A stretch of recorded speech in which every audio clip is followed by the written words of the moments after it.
Is there any question at this point? So, Yeah, go ahead. So what happens after the X-rays fall into the detector? I did not get that part. Can you repeat? So imagine the detector like a TV screen. Okay. Imagine that you take a piece of paper with lots of holes in it. This is again not completely accurate. And you shine a light, and as shown over here, let's say the light goes through these holes and diffract, so that you get spots on the TV screen. Now the TV screen will have detector, will basically be pixelated in a way where each pixel will detect the light and transfer the information to a computer. Fine.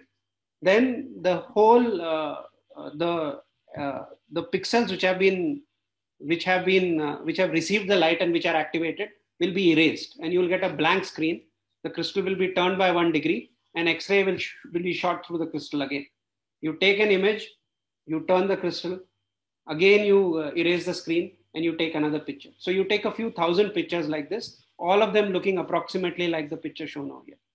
Then all these images are collated, the intensities of each spot is measured, and the patterns you see over here are based on the symmetry of what is called as the unit cell inside the crystal. So these are all very complicated concepts, and which you will learn, as I said, in third year.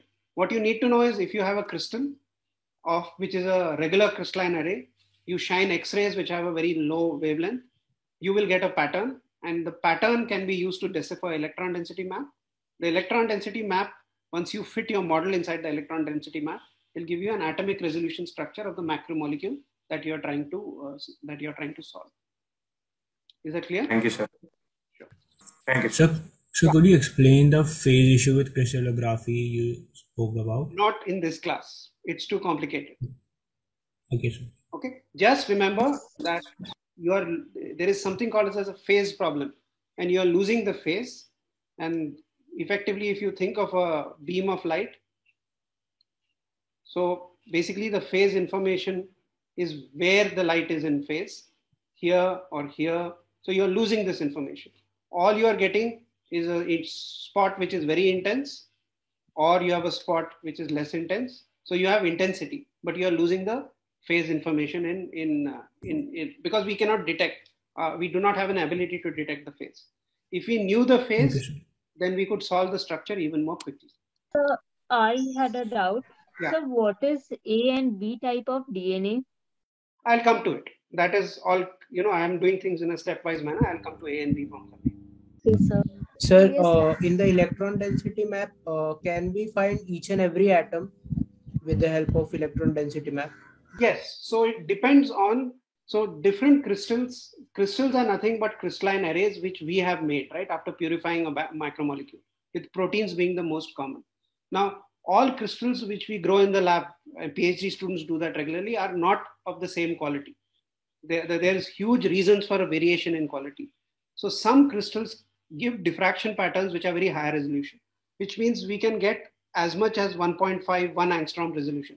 I'll explain what an angstrom is. Okay, that's 1/10 of a nanometer. But some crystals don't. But yes, the answer to your question is, we can get atomic resolution electron density maps, which then can be used to extrapolate to a model, which is an atomic level model for using X-ray crystallography. Sir, it is still not clear to me why the fourth spot was missing in the DNA picture. The question you are asking is literally a PhD third year question, okay? Especially because you're asking something related to fiber diffraction, which frankly I don't really understand.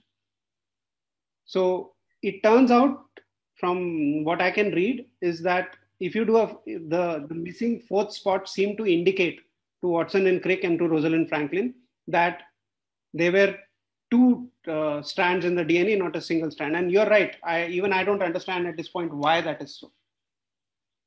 Okay. Okay, sir. So this is one of the questions I can't answer, unfortunately. I can answer some questions about spots on crystals, but fiber diffraction I have never done and I have no experience. Okay, sir. Yeah. So, sir, can you repeat how Watson's book created controversy? So it created controversy because till the time I published this book, nobody publicly ever said that they had gone to King's College London, they had gone to Rosalind's lab in her absence, and Maurice Wilkins had shown them photograph 51, and it was the photograph 51 which suddenly created neuronal firing in their brain, which led to the structure. So it's almost as if they had not seen the photograph, they might not have made the model. And even if they had made the model, it would have been much later rather than earlier. They would have to wait till they saw the picture in a paper which Rosalind was publishing in Nature. So literally they got information about the patterns which fibers of DNA were giving in advance. Okay, there's nothing wrong in that, but Rosalind didn't know about it. Then Watson is a kind of an interesting guy. I'll show you why he's an interesting guy. He also made a few comments about personal comments about people in the field, which was not appreciated. Okay, fine. By the way, you can just do a Google search of all of this, and these are controversies which have been talked about again and again and again. So this is very easy information to get. Sir, the basic nucleotide, what is called arrangement or basic nucleotide structure is the same in all forms of DNA. Yes. So like in all forms of DNA, it will be like one phosphate, one sugar, and one base. Yes. So then why do these different shape arise? The shapes are biologically functional, right? It's like saying that if you, again, a strange analogy, why would you make screws, for example, in different shapes? Isn't one screw enough? Each screw, which is used for fitting a door or fitting a cupboard or fitting a table, has its own, they are long screws, they are short screws, they have functional significance.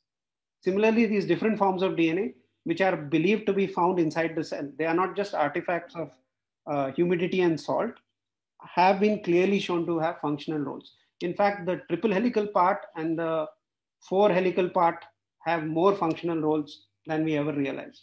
So the more interesting question is, 4-stranded DNA, why is it very important? And it turns out they have very important biological roles, more than, let us say, Z form versus A form of DNA. Also, sir, didn't like Francis and Crick disprove that triple helical DNA can't exist? So why is it existing?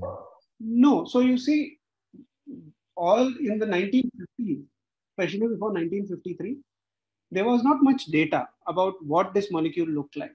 There was data for proteins, but DNA was, people were clueless about whether it was single-stranded, double-stranded, triple helical. And the B form of DNA is definitely a double helical antiparallel structure.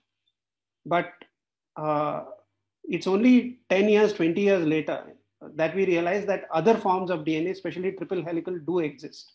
So it's not as if the idea of triple helix is wrong. It's just that even the structure which Linus Pauling drew, or the model he made in 1953, early 1953, even the model was wrong. So the current triple helical form of DNA is completely correct because, well, the model is correct and we have structures of triple helical forms of DNA. And for it to be accurate, the 3-dimensional location of each nucleotide should be correct. And Linus Pauling was nowhere near the correct structure at that point. He basically disproved the model, no? Not the idea of triple helical DNA. Yes, basically. So their model was wrong. And for the first 10 years, the idea was that there couldn't be a triple helix. But today we know there is a triple helix. Yeah. So where is it this triple helical DNA found? It's found inside the cell. Sir, all cells? Inside all cells, inside your cells also. Okay, thank you, sir.